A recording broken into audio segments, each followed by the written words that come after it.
Plein d'ado, c'est un rendez-vous détente présenté par Bernard Zanzouri pour rire, réfléchir et grandir tous ensemble.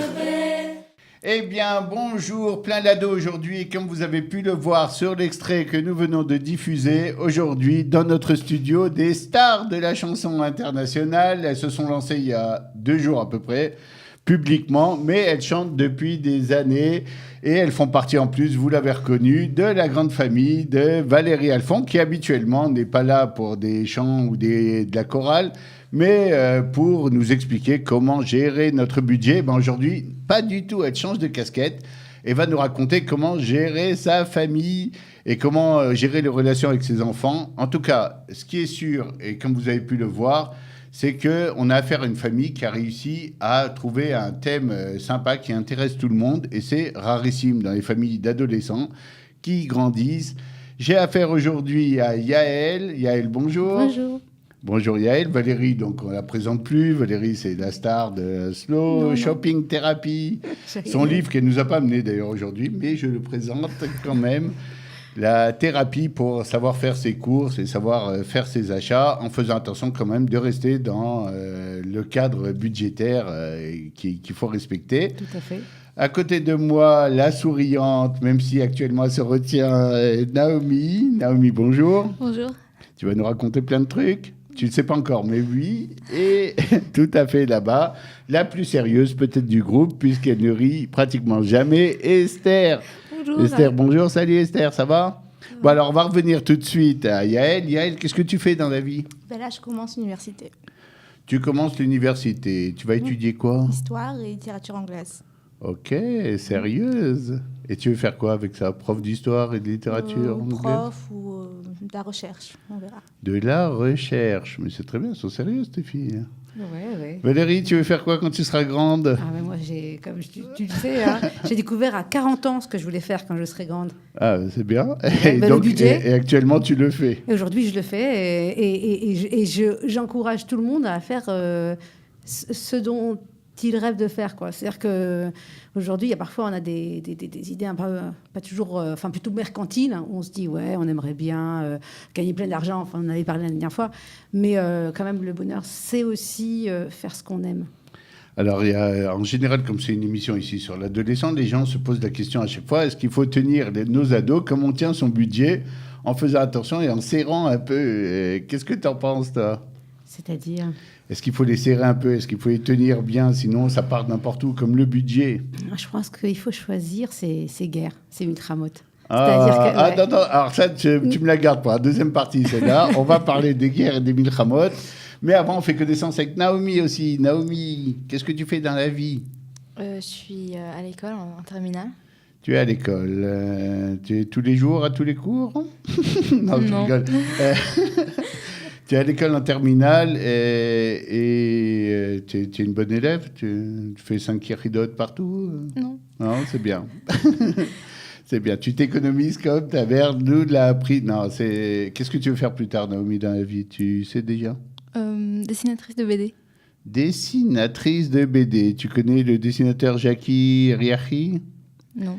Yachi, je te présenterai un super dessinateur de BD. Comme ça, tu auras déjà le pied à l'étrier et il aura peut-être des contacts pour toi. Jackie, salut. Esther, bonjour. Un petit sourire pour le public. Elle est super. J'aime bien. Elles sont sympas, ces filles-là. Bien, bravo Valérie. Merci. Bien tenu. Enfin, bravo les filles surtout. Je sais pas, C'est ça, exactement. elle a joué un rôle, ouais. Bon.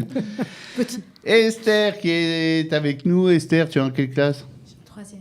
En troisième. Donc ça correspond qui ta tête, ça? Ouais. Et qu'est-ce que tu veux faire plus tard dans la vie? Tu ne sais pas exactement. Rigoler. Rigoleuse professionnelle. Tu monteras une boîte avec moi. Moi, je suis en train de chercher ce que je veux faire dans la vie définitivement. Et même si je m'occupe des adolescents et de leurs parents toute la journée, une boîte de rigolade m'intéresse pas mal. Donc on va y penser. Mais en tout cas, c'est pas pour ça que vous êtes là aujourd'hui, même si nous allons rire. Vous êtes là parce qu'il y a quelques jours, vous avez diffusé une vidéo sur Internet où on a vu une famille soudée en train de chanter un air très sympa qu'on a pu voir en tout début d'émission. Valérie, ça vient d'où ce chant-là ? C'est la traduction espagnole-portugaise. Il faut expliquer que mon mari est Khazan, espagnol-portugais, et c'est sa passion. Et en fait, c'est un peu pour faire connaître la liturgie espagnole-portugaise qu'on s'est lancé. Il faut beaucoup de courage parce qu'a priori, au départ, on n'avait pas tellement envie de mettre des vidéos quoi, sur les réseaux sociaux, parce qu'on n'a pas, c'est pas qu'on a envie d'être connu ou célèbre ou quoi, c'est pas le but. Et puis toi, c'était déjà le cas, donc tu avais plus Non, besoin. non, mais surtout que on n'est pas à la recherche de voilà, on va être connu, c'est pas notre truc. Par contre, c'est vraiment dommage, on ressent ça, c'est vraiment dommage que les gens ne connaissent pas cette tradition. Au niveau musical, c'est sublime. Et nous, comme mon mari est Khazan, il nous a fait passer cette passion de cette musique espagnole-portugaise. Et on s'est dit, pourquoi ne pas le faire, quoi. Alors c'est dommage que je ne vous ai pas rencontré avant, parce qu'il y a quelques années, j'ai été invité à Bordeaux. Et le type arrive, il me dit, tu veux faire l'office du soir, c'était un vendredi soir, et tu sais qu'on prie en portugais, en rite portugais, donc si tu veux, j'ai dit, je connais rien du tout, moi, vous êtes gentil. Et attention, ils sont très pointilleux, si tu ne dis pas exactement, ils vont sursauter. Je dis, non, c'est bon, on va laisser la place à quelqu'un d'autre, on a envoyé. Et à la synagogue de Buffo aussi à Paris, je pense qu'ils sont portugais, c'est ça. Et c'est intéressant comme tradition, mais c'est pas toujours qu'on arrive à faire passer aux enfants nos passions ou nos traditions. Moi, je sais, mes enfants sont toujours moqués de l'accent tunisien quand tu lis les prières. Ça les plie de rire d'entendre des trucs. Et puis, ma passion du foot, très difficile. Je me mettais devant l'écran et regardais, je vois, des types qui courent derrière un ballon.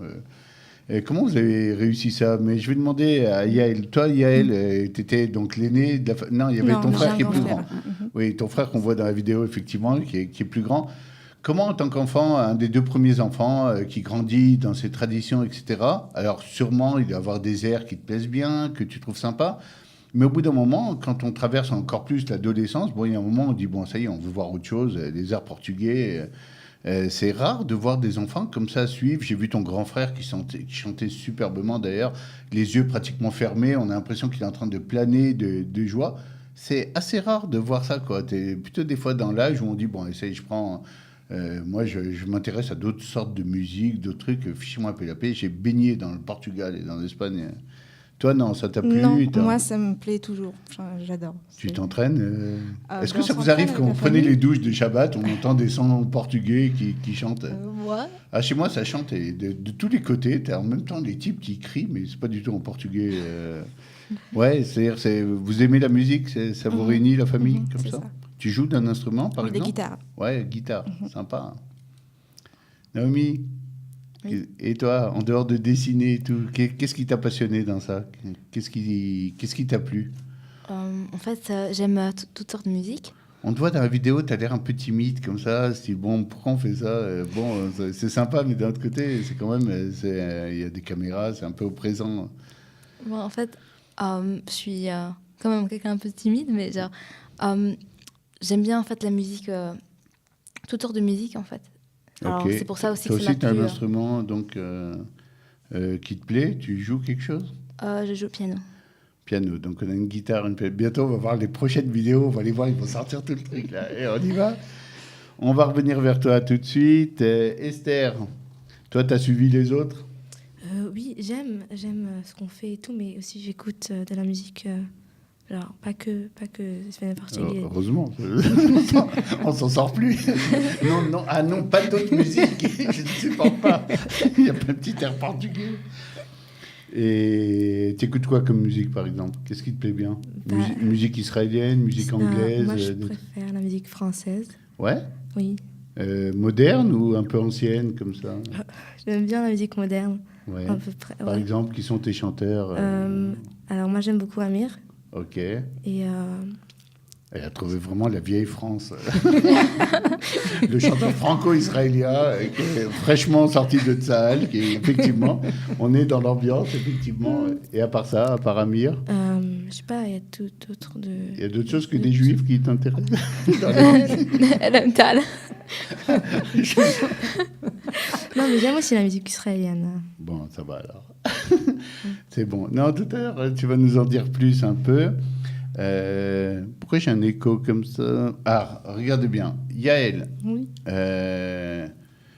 quand on vous voit en famille, tous ensemble, réunis, je vais vous embêter un peu pendant cette émission, on dit « Waouh, la famille... » Surtout moi d'ailleurs, je dis encore plus que les autres, parce que moi j'ai l'habitude, c'est mon boulot, on m'amène des gosses, on dit « Voilà, il veut plus rentrer à la maison, il veut découcher, il s'en fiche de tout ce qu'on dit, il nous écoute plus. » Et vous avez l'air... Il y avait un feuilleton quand on était jeune, ça s'appelait La petite maison dans la prairie, qui passait. Vous la passez, je vois, c'est bien.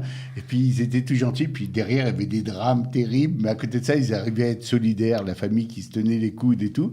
Quand on vous voit, on dit c'est presque trop beau pour être vrai. Est-ce que dans les coulisses, c'est pareil? Vous êtes toujours en harmonie, toujours sympa, toujours en discussion? Est-ce qu'il y a des fois des crises remarquables chez les Alphons? Dis-nous tout, c'est le moment, tu es en direct, tu ne pourras plus te défiler. Naomi, ça va te tomber dessus aussi, prépare-toi.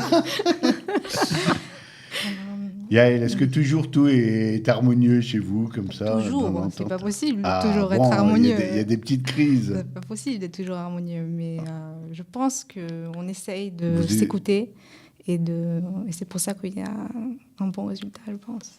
C'est-à-dire, chaque fois qu'il y a quelque chose, une discussion, un désaccord, on parle. On essaie de régler ça en parlant. C'est sympa, ça. Voilà, un bon conseil pour les gens qui nous regardent. Discuter. On peut s'asseoir, boire un petit quelque chose et discuter. Naomi, quelles sont les crises? Raconte-nous une petite histoire croustillante, un truc. Est-ce que maman a essayé de serrer le budget un jour en disant plus d'argent de poche, tu as dépassé ton budget, et là tu as sauté, tu as dit ça suffit, on a de la marre du budget, on veut dépenser. Non, des fois... Attention, elle est à côté de toi. Hein, c'est vrai. non, on se dispute des fois, mais genre, je sens comme on chante, alors ça nous réunit aussi. Ok. C'est une façon aussi de faire passer un peu des petites crises, des fois, quand il y a eu un moment un peu tendu, de se dire, allez, on chante. Venez, on passe ça. C'est déjà arrivé, ouais? En fait, je sens qu'après qu'on s'est disputé, après on chante, alors ça je sais pas, je sens que ça va mieux. Ouais, ça rapproche. Il y a quelque chose qui se construit autour. C'est quand même assez intéressant de voir une passion comme ça qui traverse toute la famille. Il n'y a même pas une petite brebis galeuse qui dit « Ah !» Parce qu'en général, c'est aussi un réflexe d'ado de dire ah, « moi ». Ça arrive souvent au petit dernier d'arriver, de dire « Bon, allez, ça y est, c'est bon ». Je connaissais par exemple une famille, ils avaient l'habitude d'envoyer leurs enfants à la yeshiva régulièrement. Le grand était allé, la fille avait fait un séminaire, la deuxième fille avait fait un séminaire, et puis le petit dernier avait pété les plombs. Lui, il voulait faire musicien, justement, guitare et tout. Et en fait, il n'avait pas dit, parce qu'il n'osait pas, parce que toute la famille était dans cette ambiance, on étudie, on va à la yeshiva. Et lui, c'était pas du tout son truc, quoi. A priori, il voulait vraiment faire complètement autre chose, il avait peur d'en parler. Et ben, ses résultats scolaires chutaient, ça se passait très mal. Jusqu'au moment où il a réussi à parler et s'apercevoir que ses parents s'en fichaient, en fait, un peu. C'était pas très grave. Toi, comment ça se passe? Toi aussi, t'aimes bien cette histoire de musique en famille? Oui, j'aime bien. Je pense que je le fais assez, ce que mes sœurs elles font. Ouais. Tu joues toi aussi quelque chose? Je joue un petit peu, je joue la flûte et un petit peu la guitare. D'où vous avez un français aussi bon, elles font là. Souvent, quand on a des franco-israéliens dont les parents sont là depuis longtemps, etc., on a des et je cherche les mots et je ne sais plus. Et pourquoi vous parlez bien comme ça? Maman vous met la petite maison dans la prairie, d'accord, mais ça suffit pas pour tout expliquer, Valérie. Comment t'as fait passer ça? C'est une bonne question.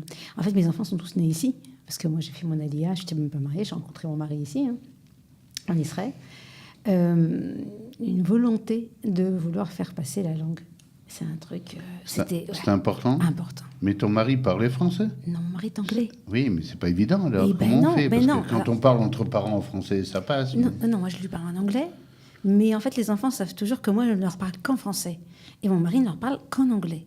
Donc, Et à l'école, on en parlait qu'en hébreu. qu'en Donc, hébreu. ils parlent les 3 langues. Exactement. Et un peu d'espagnol quand même, et de portugais, quelques petites Alors, notions quand même. espagnol, elle est en train d'apprendre. Ah ouais, Ouais. Et italien, elle est en train d'apprendre. bien. Voilà.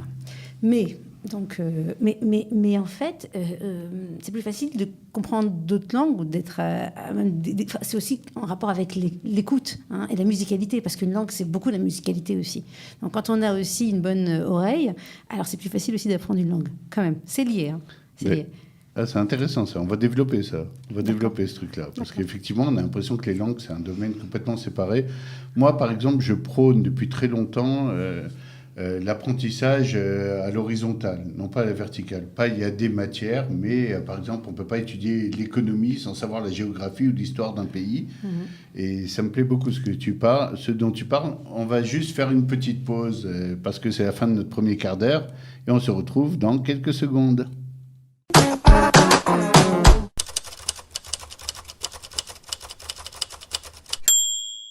Le taxi est déjà en train d'attendre mes invités qui ont quelque chose ce soir, un concert ou je ne sais plus quoi. Donc, plein l'ado, deuxième partie.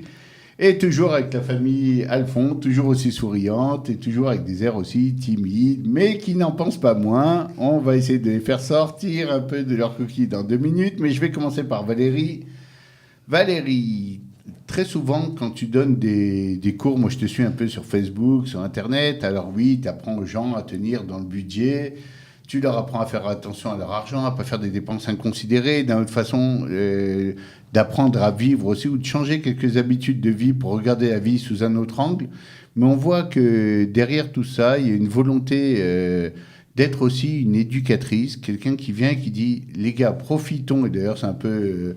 le titre de ton bouquin, Slow Shopping Therapy, il y a un côté un peu thérapeutique dans ce que tu fais. C'est-à-dire, une fois qu'on va parler d'argent, qu'on va parler de cadre budgétaire, on peut découvrir, des fois en réduisant un peu ses sorties, en arrêtant d'acheter n'importe quoi dans la société de consommation, qu'il y a une façon de redécouvrir la vie qui, elle, coûte beaucoup moins cher et qui permet de vivre de façon beaucoup plus sympa. Alors, développe-nous un peu tout ça. Quel est ton anima amine? Quelle est ta théorie qui est derrière tout ce que tu fais dans la vie? Déjà, comme tu l'as dit, hein, on peut vivre avec moins et on vit pas moins heureux, peut-être plus heureux. Ça, c'est déjà pour moi une évidence. Maintenant, ça ne veut pas dire non plus vivre avec rien et être dans un extrême, non. Mais ça veut dire qu'aujourd'hui, oui, dans la vie, dans la société où on est, on nous pousse tellement à consommer qu'on n'a pas besoin de consommer tant que ça. Maintenant, comment on relie ça aussi avec l'éducation, hein, il y a vraiment, je pense que quand je parle avec des parents, souvent ils me disent moi je voudrais tout pour mon enfant. Et cette phrase-là, c'est une phrase qui revient beaucoup. Mais quand ils disent ça, ça veut dire quoi? Ça veut dire qu'ils pensent qu'ils aimeraient bien que leur enfant ait tout au niveau matériel. Seulement, ils ne comprennent pas que non seulement c'est peut-être pas top, mais ça peut être néfaste. Bah, tu sais que moi, par exemple, je faisais beaucoup de colo quand j'étais jeune. J'étais animateur, chef de camp. Et un jour, j'étais rentré dans une chambre, j'avais dit aux jeunes, allez, c'est l'heure du rangement, vous rangez, vous faites vos livres, vous rangez votre chambre.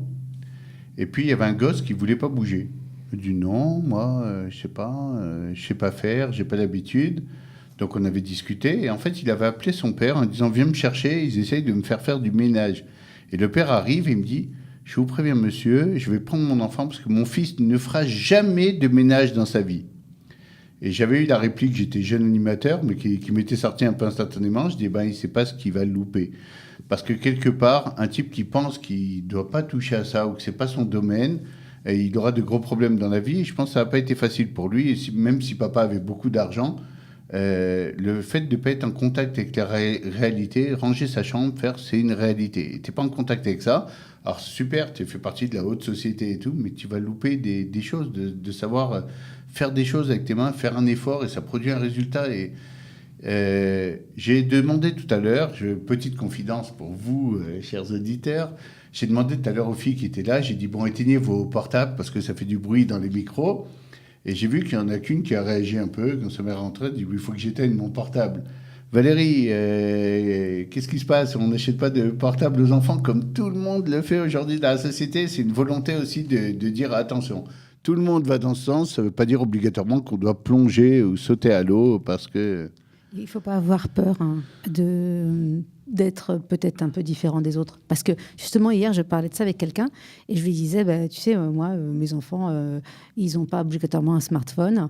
Et la fille me dit, mais quand même, elle a eu exactement cette réaction. Elle a dit, mais quand tout le monde en a un et ton enfant n'en a pas, qu'est-ce qui se passe? D'accord, mais Naomi, par exemple, tes copines veulent t'envoyer un WhatsApp. Tu fais comment? Ben, il m'envoie son mail. Ils t'envoient et vous parlez par mail. Ouais. C'est quand même pas super pratique aujourd'hui. Ou face à face.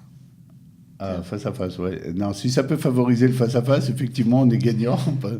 Parce qu'aujourd'hui, tu as des types qui disent bon anniversaire, et t'envoient un WhatsApp, tu dis quand même un petit coup de fil, ça aurait été plus sympa, quoi. Ou même une petite invitation au restaurant, quelque chose. Esther, ça te manque pas, toi, de pas avoir de smartphone comme toutes les copines de la classe, par exemple? Non, j'en ai pas besoin. Je sens pas que j'ai besoin. Quand tu veux les joindre, tu téléphones et c'est tout. Ou j'envoie un message. Ouais. Normal. Alors comment tu fais? Le message, il passe par où? Bah, il passe par mon téléphone. Ah oui, quoi. j'ai compris. SMS. Un SMS, c'est super intéressant. J'aime bien la famille Alphonse, là. C'est original, tout ça.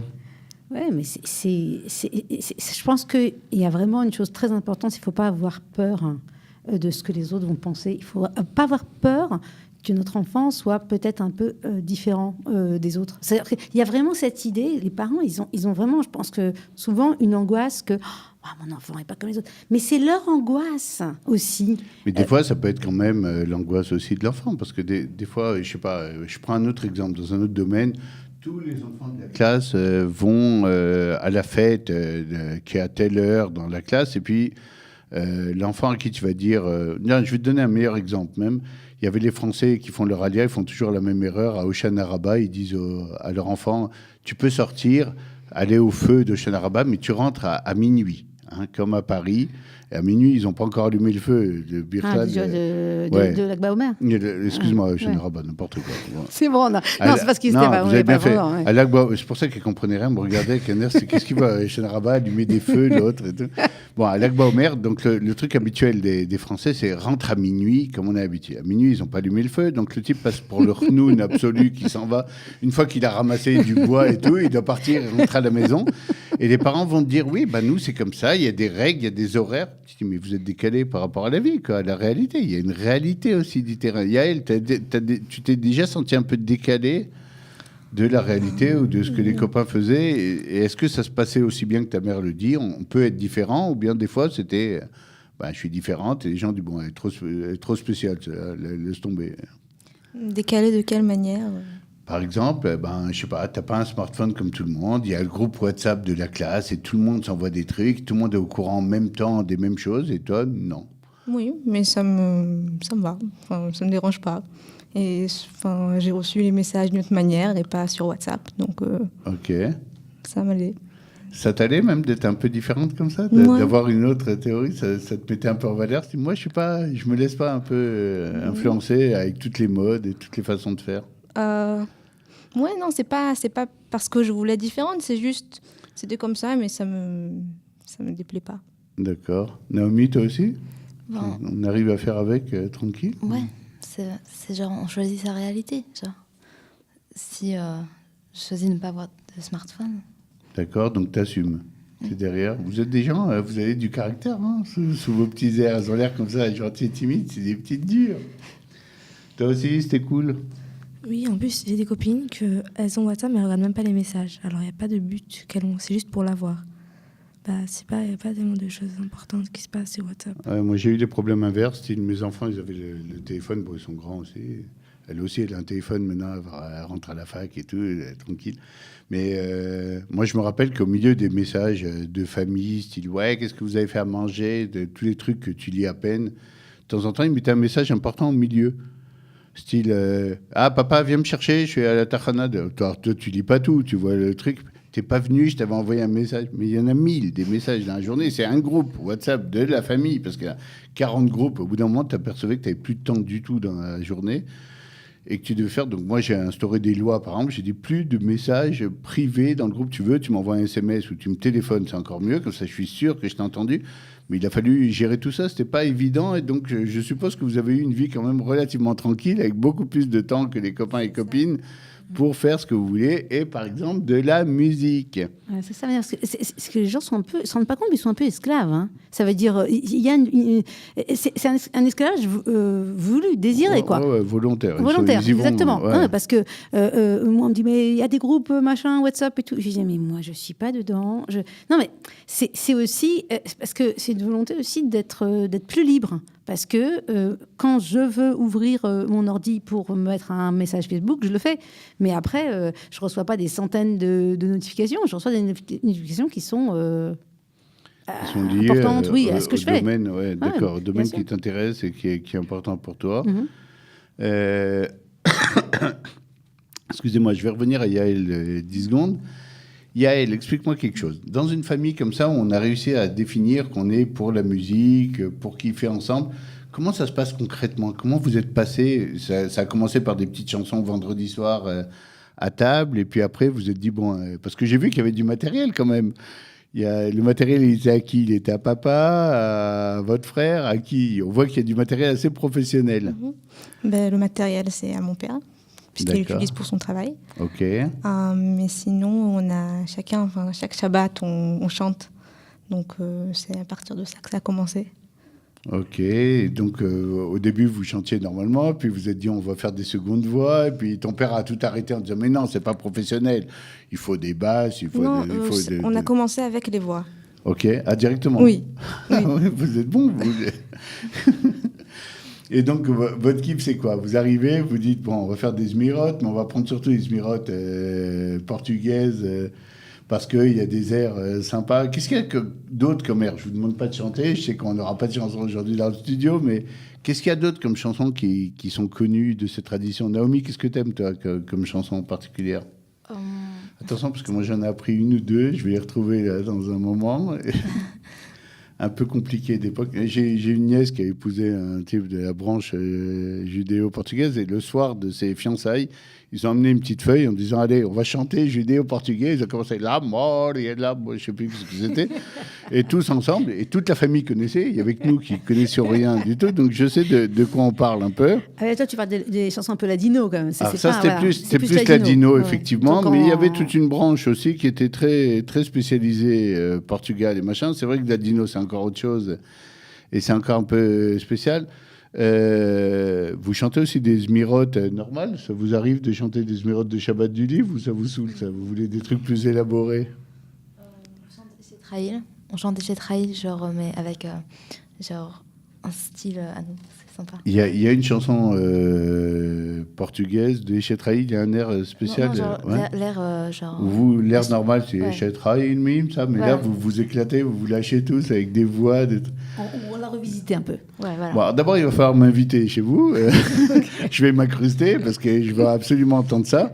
En plus, j'ai un ou deux fils qui sont mélomanes, et j'ai un fils, par exemple, qui joue quelques instruments, et lui, il est catastrophé par d'autres. Mais non, le rythme, il dirige comme ça, il fait des secondes voix tout seul. Et, il est toujours catastrophé en regardant, c'est pas possible, ils sont nuls. Bon, on va venir vous visiter un de ces jours. Le mec s'incruste en direct. Attention, regardez bien. C'est du jamais vu. Mais j'aime beaucoup cette façon d'avancer ensemble. Vous ressentez la famille comme un truc important dans votre vie? Comment tu vois, toi? Moi, je trouve que... Esther, c'est un truc qui vous aide, qui vous sert de point d'appui pour vous sentir bien dans la vie? Moi, je pense que une oui. bitachon, avec La confiance en vous? La famille, c'est un truc très important parce que c'est un truc, genre, tu te sens très à l'aise avec tout le monde. Tu te sens très bien avec... Ouais. Et comment c'était d'avoir un grand frère comme ça et que des filles le reste? C'était facile à gérer ou des fois il faisait un peu quand il était plus jeune, il vous disait je suis l'aîné, je suis le grand frère, fais ci, fais ça. Pas toujours facile d'être trois filles derrière un frère des fois. Lui, il était sympa, il a l'air vachement protecteur comme ça. Ouais, il est comme ça. Oui. On voit même comment il vous regarde, même quand vous chantez et tout, on a l'impression qu'il a pris son rôle super au sérieux. Je suis le grand de la famille, je vais gérer, moi, ces trucs-là. Et même la façon de vous placer, lui à côté du père, comme ça, bien sage, comme ça, il est... Parce qu'il a aussi un peu... il écrit aussi des chansons. Je ne sais pas si tu as vu passer ça aussi sur ma page Facebook. Ah non, j'ai pas vu ça encore. Mais je vais l'inviter spécialement à lui. Je vais l'inviter spécialement. Il a sorti, j'ai mis un album qu'il a... Comment il s'appelle? Mon fils s'appelle Mordechai. Oui, Mordechai Mordechai. Khalfon. Et puis donc, il sort des albums, enfin, il compose et tout. Donc, en fait, il est très... Enfin, Alors, la tout ce qui est maman un peu- sort des bouquins, le père fait des voix et a sorti des disques, etc. Le fils travaille. Bon, alors, à toi, qu'est-ce que tu nous prépares? Un petit bouquin, quelque chose, un ouvrage? Allez, tu Pas as pour le pensé dans moment. les familles d'artistes. Qu'est-ce que tu caches dans tes tiroirs? On va venir fouiller dans ta chambre, on va regarder. Naomi, elle va faire Non, des elle bandes dessine. Non, elle dessine. Vous voyez, dès qu'on creuse un peu, on trouve. Ouais, non, elle dessine, tu sais, elle a fait des dessins. Des Tu pas vu portraits. passer sur... Si, sur j'avais ma vu page, des ça. dessins, je savais pas. C'était- Maintenant, j'ai un visage à mettre quand on me raconte. Effectivement, c'était toi les dessins, d'accord. Et toi, tes bandes dessinées, pour qu'on les voit pas passer, tu les... Ah oui, t'as pas le smartphone. Donc... Non, elle travaille. Quand elle pensera qu'elle est vraiment au point, on les mettra en ligne. Ok, on se parle tout de suite. Petite pause et on revient dans quelques secondes.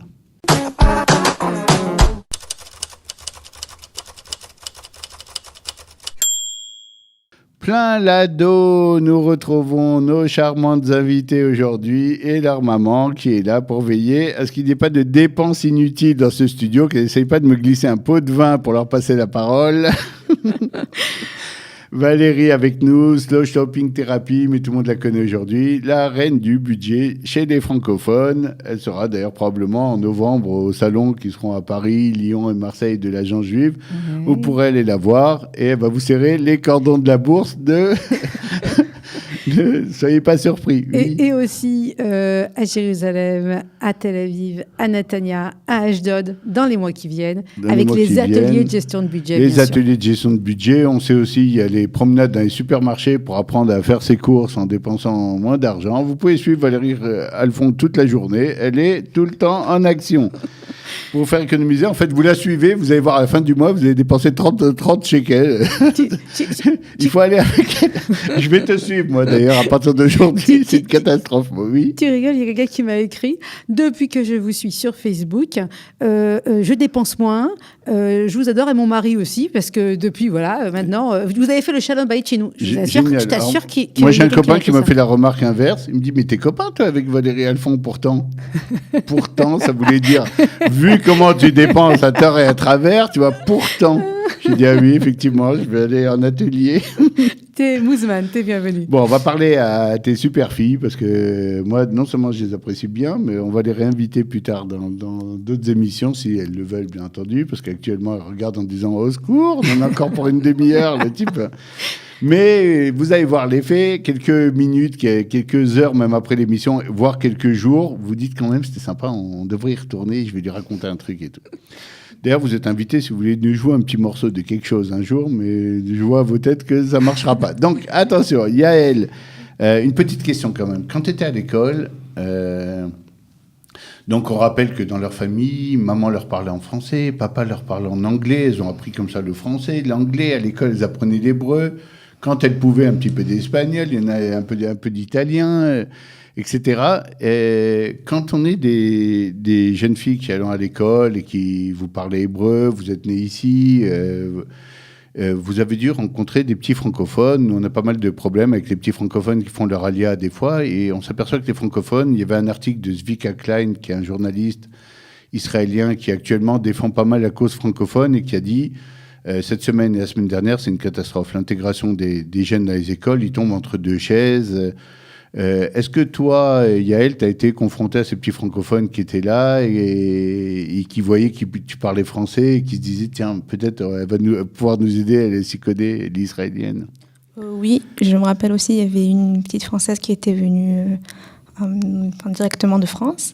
Et en fait, la professeure, elle a mise juste à côté de moi, pour être sûre que... Ah oui, ça c'est la technique. En Israël, ça marche bien. C'est si tiens, tu vas t'occuper des Olim. C'est ça, c'est ça. Ah, Il y avait un petit salaire, tu aurais dû parler à maman. Bon, non, c'était bénévole. Non, mais c'était bien. ouais, tu l'as bien prise en main et tout, ça l'a aidé. J'ai essayé. Ouais. Ouais, c'est pas toujours évident. Hein, Oui, c'est difficile. Parce que quand ils trouvent quelqu'un en français, ils vont avoir tendance à parler en français et donc à pas faire l'effort d'apprendre la langue. Mais d'un autre côté, s'ils sont livrés qu'avec des Israéliens, c'est super dur de... C'est ça. Tu passes des semaines à rien comprendre. Tu aurais pu aller en Chine. C'est pas évident. Naomi, t'en as rencontré, toi, dans tes classes? Ouais, en fait, la plupart de mes amis sont françaises ou anglaises. Je pense grâce à ça. Ça, c'est marrant quand même. Ça m'a toujours amusé. Moi, je me rappelle mes enfants, même quand ils allaient à l'armée, ils disaient ça y est, j'ai des bons copains. Et quand tu creusais les racines du copain qui avait l'air complètement israélien, t'apercevais qu'il était anglais, français, russe. Il avait lui-même le savait, mais vaguement des fois, parce que ça faisait 1 ou 2 générations. Rarement un Israélien de souche, 10 générations en Israël et tout. C'est quand même amusant. Valérie, qu'est-ce qui se passe? Comment ça se fait que nos enfants, est-ce que c'est un truc culturel? Et comment ça se fait qu'ils sont quand même attirés, parce que des fois ils ne le savent pas, par un type qui en vrai est un fils de Olé souvent? Peut-être. En fait, je ne me suis pas posé la question, mais c'est vrai que pas mal de mes enfants, il se trouve qu'ils sont un peu attirés par des amis dont les parents sont un peu, peut-être pas Olim, enfin oui, un petit peu, oui, parfois Olim, parfois, en tout cas, qui ne sont pas toujours nés en Israël, comme tu dis. Et peut-être, en fait. Moi, j'ai l'impression que c'est sympa pour eux d'avoir cette deuxième racine, parce que finalement, ils sont israéliens à l'école d'Avar, ils sont israéliens toute la journée, ils connaissent très bien les choses israéliennes, mais j'ai l'impression qu'ils sont aussi contents d'avoir cette deuxième allégeance un peu, cette deuxième racine, en disant, tiens, je suis aussi un peu spécial, parce que j'ai cette racine un peu, et cette culture, cette éducation, même cette langue qui me donne un petit atout. Il ne faut pas avoir peur, hein, voilà, encore une fois, d'amener en fait sa culture. Enfin, je veux dire, si on a une culture qui est française, etc., ne pas essayer de la cacher, parce que c'est une richesse. Et je veux dire, c'est très, très, très important. C'est une richesse de tout ce qu'on a. Enfin, moi, personnellement, avec les enfants, je leur ai montré des films francophones, enfin français ou américains. Enfin, en tout cas, les films que moi j'ai connus quand j'étais enfant. Bien sûr, ça ne veut pas dire que il n'y a pas la culture israélienne. On écoute beaucoup de musique israélienne, etc. Mais à côté de ça, aussi du français, aussi de l'anglais. Et donc, et en fait, ça fait une espèce de mix culturel, et c'est une bonne chose. C'est une très bonne chose. C'est une très bonne chose, mais c'est quand même un peu étonnant. Toi aussi, tes copines sont un peu francophones, anglophones? Oui, Ouais. oui. Cette année, il y a des nouvelles dans l'école, mais les filles de la classe, elles essayent de s'approcher aux françaises. Même si c'est un petit peu difficile, mais elles essayent de se faire comprendre. D'accord. Et ça fait du bien. C'est elles qui font les forces, ou c'est toi aussi qui as tendance, des fois, à aller plus un peu vers les françaises? Peut-être c'est moi aussi, mais genre, j'essaie de les aider tout ce que je peux.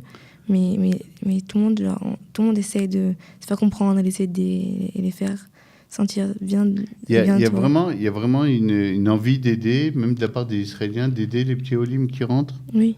C'est sympa d'entendre ça, parce que souvent, il y a des plaintes, d'ailleurs, souvent des parents, plus que des enfants, qui disent « Oui, mon fils est un peu seul dans la classe, il se sent... » Or, moi, quand je vais un peu parler dans les écoles, on me raconte souvent ça. C'est-à-dire que les Israéliens ont vraiment fait les efforts, ont essayé dans les classes d'aider vraiment le Olé qui a des difficultés. C'est vrai que c'est peut-être plus facile dans les classes où il y a 2-3 Olim que dans les classes comme à Natania, des fois, où il y en a 15 ou 20. Ou alors là, c'est un peu compliqué. Valérie, de ton expérience à toi et par rapport à ce que tu as tenté dans ta famille, si tu devais donner un conseil par rapport à cette histoire du chant qui a finalement rassemblé un peu beaucoup vos enfants autour, mais aussi de ces valeurs un peu spéciales qui sont les tiennes, c'est-à-dire on ne se laisse pas faire, on ne suit pas obligatoirement le courant, on se bat un peu, on lutte un peu pour sa spécificité, pour sa culture aussi, on s'impose, on n'est pas obligé de suivre tous les courants, les bons comme les mauvais. Est-ce que si tu devais donner aujourd'hui un conseil éducatif aux francophones en Israël et pas juste budgétaire, qu'est-ce que tu nous donnerais? Qu'est-ce qu'il faut faire pour finalement que tes enfants aient envie de rester un peu autour de leurs parents, faire des choses encore avec eux, alors qu'on voit de plus en plus de gens qui tentent de s'éloigner un peu du foyer, de ce que la famille a à proposer? Tu l'as dit, c'est la maison. La maison. C'est-à-dire qu'on a toujours l'impression que c'est mieux dehors, que ailleurs l'herbe est plus verte. Alors, je dis pas qu'il faut s'enfermer dans la maison, c'est un bastion et on va pas sortir. Non, bien sûr qu'on va essayer, on va faire des activités, etc. Mais quand même, il faut pas oublier que la maison c'est le centre et que c'est nous qui éduquons nos enfants. Et de la même manière, ne pas penser que c'est l'école qui va éduquer mes enfants. Parce que moi, je dis toujours, l'école, bien sûr, elle peut amener ce qu'elle peut amener. Mais c'est nous qui éduquons nos enfants, c'est pas l'école. Il ne faut pas s'attendre à ce que l'école éduque les enfants pour nous. Ça, c'est une chose. Et puis aussi, cette idée de, quand on est ensemble à la maison, mais c'est un kiff total. Je dis toujours que le plus beau cadeau qu'on peut faire à son enfant, parce que qu'est-ce qu'on donne à nos enfants? Ça, c'est relié avec cette idée que j'aurais donné tout à mes enfants. Le plus beau cadeau qu'on peut faire à nos enfants, c'est leur montrer qu'on apprécie leur présence, on apprécie être avec eux, qu'on apprécie faire des choses avec eux.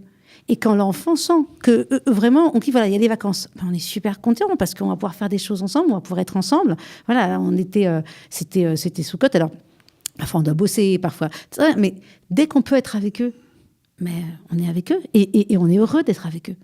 Yael, comment on se prépare aux fêtes, par exemple, chez les Alphons, au Chagim, Soukot, par exemple? Est-ce qu'il y a une préparation à l'avance? Même quand on construit la souka, il y a quelque chose qui se passe dans les décorations? Vous faites des bandes dessinées tout autour? Les décorations, cette année, c'était... Ouais, on l'a fait, ouais. Il y a un thème, des fois, vous choisissez. Non, il n'y a pas un travail... Il y a pas presque un pour thème Pessar, par exemple, pour le CEDER, il y a un travail préliminaire, c'est-à-dire avant, en se disant, tiens, la fête arrive, on va essayer de voir comment on la prépare pour le mieux kiffer possible ce moment. Parce que j'ai l'impression que vous êtes une famille pour qui chaque journée, pratiquement, est réfléchie en se disant, tiens, comment on va tirer le fait d'être en famille et... Tu sais, moi, j'ai découvert, par exemple, à l'armée, que ce que disait ta mère, c'est le plus vrai quand tu es à l'armée. Tu as une obsession quand tu rentres dans la base, c'est baïd. Tu parles à tous les autres types, c'est baïd. C'est marrant, des types qui, pourtant, quand ils étaient à la maison, n'étaient jamais à la maison. Ça devient une obsession. Comment je peux rentrer à la maison et poser mon sac là-bas et profiter de tous les services, le linge, le truc et tout, et pouvoir me dire, ça y est, je suis arrivé. Et effectivement, à l'armée, tu sens très, très bien cette histoire de maison. Yael, maintenant, je ne parle plus à ta mère, je parle à toi. Quand tu vas monter, toi, demain, ta maison, tu te marieras, tu auras des enfants, etc. Qu'est-ce que tu veux retenir de ce qu'il y avait dans votre maison d'origine et l'amener dans la tienne, si tu devais choisir un ou deux éléments? Le fait de passer des bons moments ensemble. Le chant aussi, j'espère pouvoir passer ça. D'accord. Mais ça se construit, ce truc-là, les bons moments ensemble. C'est pas évident parce que tu sais bien que quand les enfants ils grandissent un peu, le truc qu'ils ont aimé à 5 ans, des fois à 15 ans, ouais, ils vont le trouver un peu... Comment on fait pour garder cette flamme chez l'adolescent? Garder le truc qu'il aimait à 5 ans, à 8 ans, à 10 ans, des fois, et faire en sorte qu'il l'aime encore à 15 ans, à 16 ans, à 17 ans. Comment on fait? Comment ça se passait chez vous? Je pense que c'est pas forcé. Il faut accepter l'enfant. Et après, c'est entre l'enfant et les parents, c'est... Ok. Moi, je te suis sur ça. Naomi? La même chose. Je pense la même chose. Il faut accepter l'enfant. Ok. Ça c'était clair chez vous? Vous étiez accepté, etc. Il y avait une place pour chacun bien définie. Même, on avait l'impression, même dans le cœur des parents, dans la maison, c'est respecté, ces trucs-là. Je vois bien votre mère en train de gérer, là, avant l'hiver. Elle a fait un petit post, là. Attention, on commence l'année, commencez à gérer.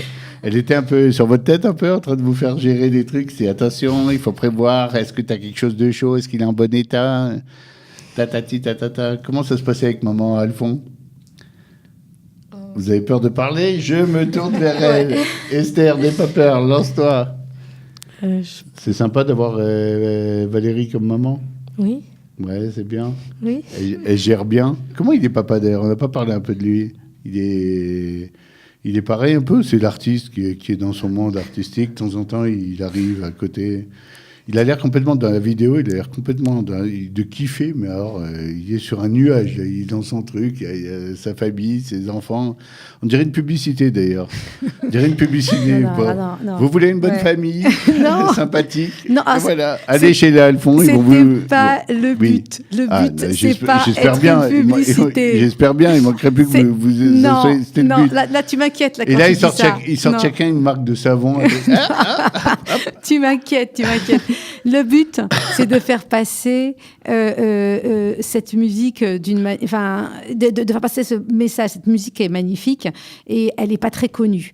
Et en fait, pour nous, c'est vraiment ça. Moi, en fait, on a décidé de faire ça parce que pour mon mari, c'est le travail de sa vie, c'est faire connaître cette musique. Maintenant, malgré tout, elle n'est pas très connue. D'accord. Et je me suis dit, voilà, déjà la vidéo a déjà presque 3000 vues. Là. Grâce à vous, elle est beaucoup plus connue. En quelques heures, on peut le dire. Et je me dis, voilà, si on a pu, par ce biais, faire connaître cette musique qui n'est pas très connue, alors voilà, on est content. Ça vous a donné envie de plus? Parce que j'ai vu que c'est devenu un groupe maintenant. Oui, non, c'est pas un groupe, c'est un une groupe page. Facebook, C'est une page. C'est une Ouais, page, d'accord, une page. mais ça veut dire, attention, on va sortir d'autres On va choses. on va essayer d'en faire d'autres parce qu'on veut faire passer cette musique à un maximum de personnes. Quand vous avez voulu enregistrer Naomi, il y a eu une opposition. Il y avait quelqu'un parmi vous qui n'était pas trop d'accord, qui a dit oh non, laissez tomber. Ou moi je mets un masque. Attention, j'ai touché. Oh oui, j'ai touché le. Oui. Ah oui, vous voyez la spécialiste. Là, c'est, oui. Non, parce que je pensais à quelqu'un de ma famille qui, à coup sûr, il serait venu avec un masque ou un truc. Mais à coup, 100%. Oui. C'est elle qui a voulu mettre le masque, Yael. Ouais, t'as pas dit, mais vous rêvez ou quoi? Ça va pas. Qu'est-ce qui s'est passé? C'était quoi l'opposition? Laisse-les parler. Ah oui, j'ai dit non, oui. Non, j'ai dit non. Bravo. C'est aussi genre le choix des chansons. Quelle chanson on va Il y avait des chanter chansons que vous préfériez, il y avait d'autres choses que vous vouliez plus faire passer. Ouais, aussi. C'est quoi les prochains titres? Quels sont les prochains titres qu'on va avoir? Top secret. Ah ouais, carrément. Oh là là, elles sont dures. Non, attendez, parce qu'on n'est pas encore sur nous-mêmes, donc c'est pour ça. Eh bien, je vais essayer de vous tirer les verres du nez dans la 4e partie. On se retrouve dans quelques secondes.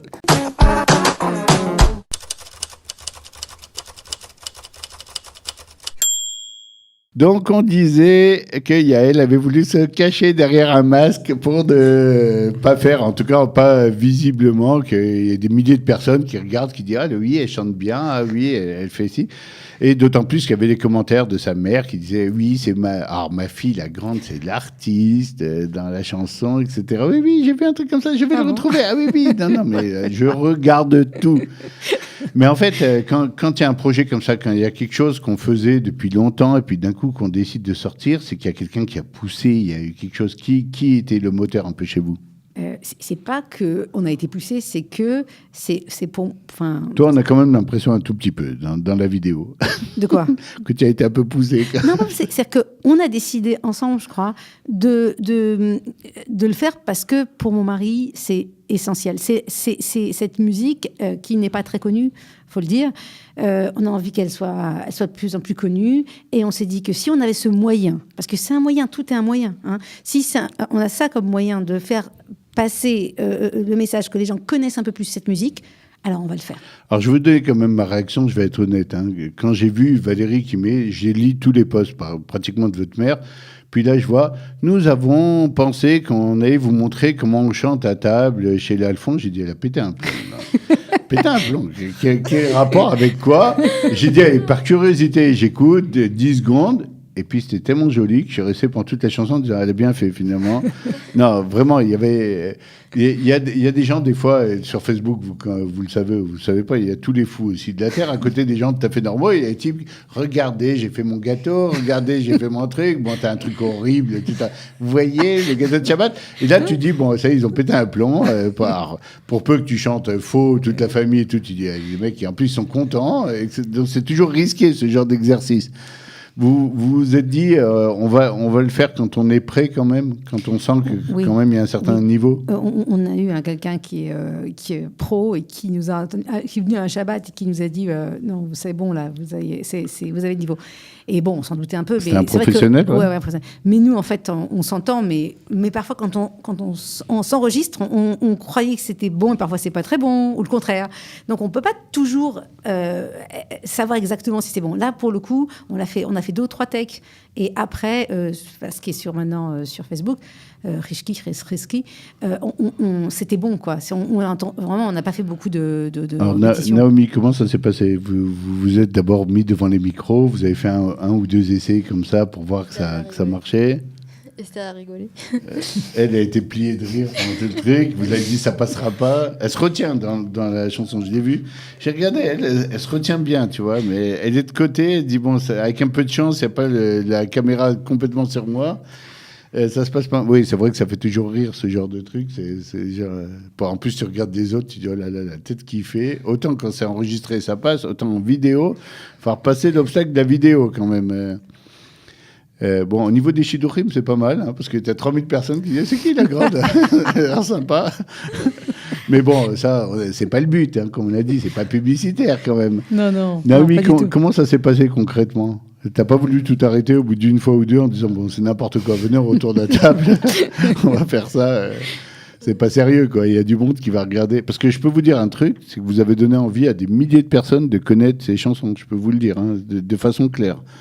Et voire de les apprendre pour pouvoir chanter à table et tout, c'est pas évident. La première fois que tu l'entends, même la deuxième fois, tu dis quand même, ça a pas l'air super simple. C'est pas des chansons connues, les Zmirod connus, Tiabat, que tout le monde chante.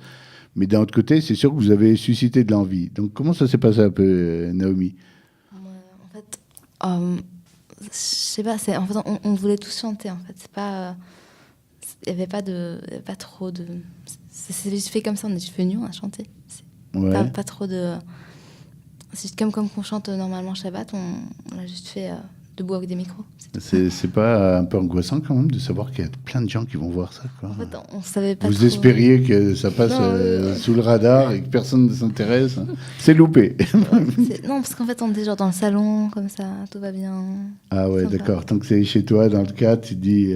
alors qu'ici, par exemple, le studio, Ouais. tu dis, c'est déjà... Il y a l'atmosphère. Esther, c'était cool, toi aussi? Pourquoi tu rigolais? Tu voyais toutes les têtes là, de la famille, tu te dis, qu'est-ce qu'ils ont Non, je sais pas. Juste quand... Parce que c'est Esther, voilà. Ah, parce que tu as envie de rigoler déjà naturellement. Oui, je rigole souvent. Ah, elle est bien, cette petite-là. Je peux vous la prendre pour les émissions. Tu mets, t'as quelqu'un qui rigole à côté, t'as l'impression d'être drôle en plus. Tu vois, t'as quelqu'un qui rigole à chaque fois, c'est super sympa.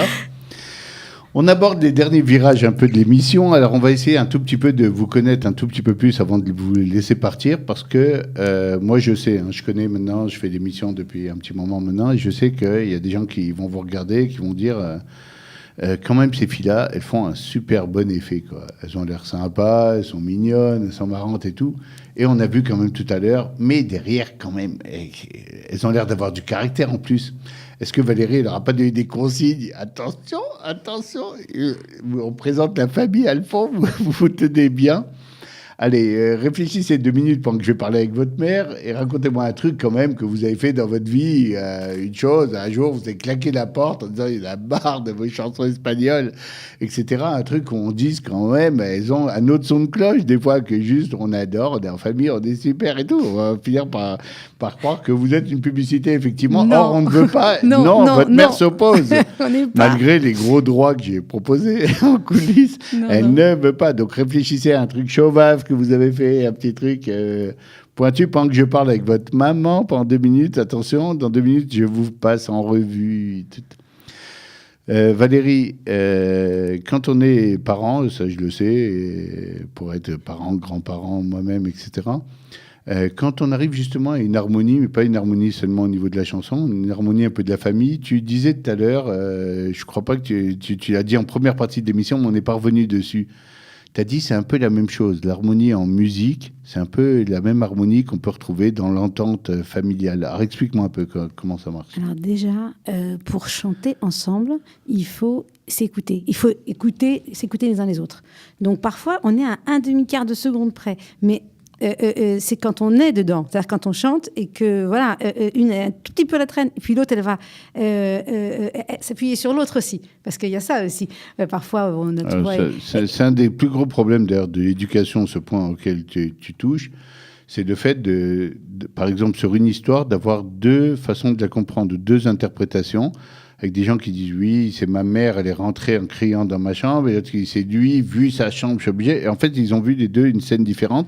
Ici, on ne peut pas se permettre parce qu'on doit être sur la même longueur d'onde, tout le monde doit avoir compris la même chose, au même rythme, dans le même temps. Ouais, exactement. C'est un truc dingue, en fait. Je pense que ce que ça nous apporte, le fait de s'habituer à chanter ensemble, ça nous apporte, comme tu l'as dit tout à l'heure, Yael, cette habitude de s'écouter. De s'écouter les uns les autres. C'est essentiel. Dans une famille, comme tu dis, la communication, c'est quand même la base, quoi. On vit tous ensemble à la même maison, il y a toujours des trucs. Et tu sais, je me suis dit aussi, pourquoi est-ce que les enfants, ils sont quand même rentrés dedans? Enfin, dans cette idée de musique, etc., de chansons. C'est qu'on n'est pas toujours d'accord. Bon, comme tout le monde. Je veux dire, moi et mon mari, on n'est pas d'accord sur tout, et encore heureux. Maintenant, quand il s'agit de chanter, on est à 100% sur la même longueur d'onde. C'est-à-dire que quand on chante ensemble, c'est un kiff total, et on s'entend, et on est vraiment en harmonie. Et donc, les enfants, je crois, ils entendent ça. Comme a dit aussi Yael tout à l'heure, c'est pas forcé. On n'a forcé personne à venir chanter avec nous. Mais on kiffe tellement que je pense qu'ils ont envie de kiffer avec nous. Et c'est ça aussi, c'est-à-dire qu'on ne donne pas envie en faisant peur, on donne envie en étant bien. Et quand on est bien, on dit pas ouais, il faut si vous faites pas. Non, on force personne et puis chacun comme il sent. Maintenant, quand on est tellement en harmonie et qu'on chante et on est tout le temps, enfin, on sent vraiment qu'on est en harmonie. Hein, c'est un kiff total. Pourquoi on n'aurait pas envie de venir kiffer ensemble, chanter ensemble? C'est vrai, moi je suis d'accord avec tout ce que tu as dit et j'adhère. Pour une fois, j'embête pas, d'habitude je fais le son inverse. Impeccable. Yael, raconte-moi une fois où tu t'es mis un peu en opposition par rapport à la maison, à un sujet où tu as dit bon, allez, ça suffit maintenant. Voilà, on a marre de cette harmonie. Ça ne t'est jamais arrivé. Magnifique, attention, 20 ans, c'est un miracle. Regardez-la bien. Non, mais peut-être qu'on n'a pas aussi envie de raconter sa vie comme ça. Ah non, non, non. Non, madame. Ici, on est là pour ça. Non, je dis pas. C'est-à-dire qu'on ne peut pas toujours tout dire maintenant. Bien voilà. entendu.